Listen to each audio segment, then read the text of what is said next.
தூத்துக்குடியில சீமான்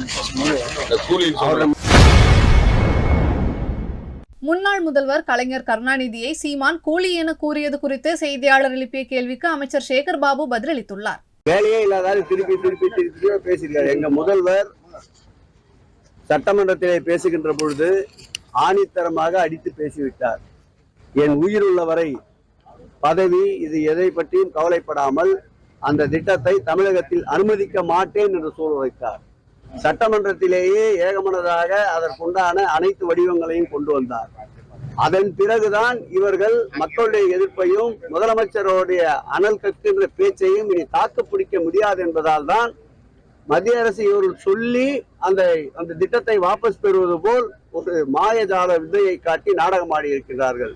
நாட்டு மக்கள் நன்றாக புரிந்து வைத்திருக்கின்றார்கள். உறவுக்கு கை கொடுப்போம், உரிமைக்கு குரல் கொடுப்போம், எது வந்தாலும் அஞ்சோம் என்ற வார்த்தைகளோடு பயணிக்கின்ற எங்கள் முதல்வர் இதை பற்றியெல்லாம் கவலைப்பட மாட்டார். நாட்டு மக்களும் தெளிவாக இருக்கின்றார். அவருடைய மரண பேர் மக்கள் ஒரு மாயஜால வித்தையை காட்டி நாடகமாடி இருக்கின்றார்கள். நாட்டு மக்கள் நன்றாக புரிந்து வைத்திருக்கின்றார்கள். உறவுக்கு கை கொடுப்போம், உரிமைக்கு குரல் கொடுப்போம், எது வந்தாலும் அஞ்சோம் என்ற வார்த்தைகளோடு பயணிக்கின்ற எங்கள் முதல்வர் இதை பற்றியெல்லாம் கவலைப்பட மாட்டார். நாட்டு மக்களும் தெளிவாக இருக்கின்றார். செய்திகளை உள்ளது உள்ளபடி தெரிந்து கொள்ள ரெஃப்ளெக்ட் நியூஸை சப்ஸ்கிரைப் பண்ணுங்க.